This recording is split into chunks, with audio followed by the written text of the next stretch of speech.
Hello again. Once upon a time, one heard on the news about British people abroad needing help with some crisis or other, and you would know that this would probably involve a tourist on the Costa Brava called Joe Smith or Mary Brown. These days, there is almost invariably more to it than meets the eye. For instance, when Israel invaded Gaza last year, we heard a lot about British families trapped in the fighting.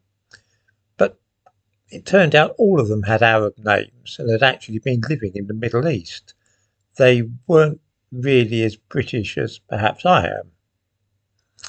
In the same way, when I heard that two British men had been found in a burnt out car in Sweden the other day, I knew immediately that this would not be a middle aged couple from Birmingham who had been on a package holiday to Stockholm. I knew at once that this was a case of murder, and I assumed that those involved would be foreign gangsters. Is that just my awful prejudices at play again, I wonder?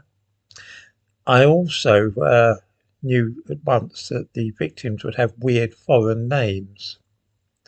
Since I'm not psychic, how was I able to work out all this, do you think? Well, to begin with, the two men were found in a burnt out car. People found in burned out cars have usually been murdered and the car set on fire to destroy the evidence. This is because if you are in a car which catches fire, as I once was, the first thing you do is move very rapidly to get out of the vehicle. Trust me now, once you see flames coming out the bonnet, you're out the car straight away before you do anything else.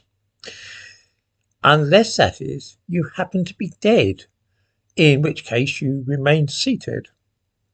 Since two men were found in the car, seated side by side, the odds are that this is not suicide and that both were murdered. It's unlikely that strangulation or stabbing were used because both men were simply sitting normally in the car. Most of us would, of course, if somebody started to strangle the driver of a car in which we were a passenger, do something about it.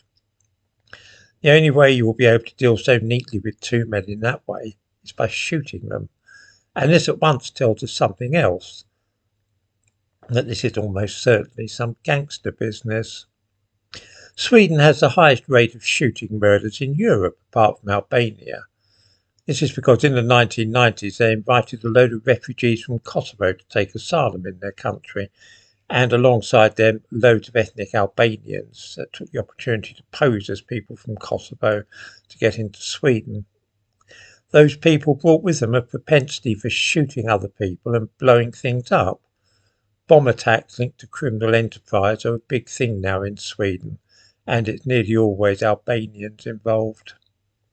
From all this, I deduced that the names of those men who had been assassinated by gangsters in Sweden were not going to be ordinary British ones. They were called Juan Cifuentes and Farouk Abdul Razak. I'm guessing that one of them is probably Colombian. British men indeed. As I speak, the jury is out in the trial of Anjam Chowdhury, the Islamist preacher, on charges of supporting terrorist organisations. The newspapers report that Chowdhury is from Ilford. He really isn't.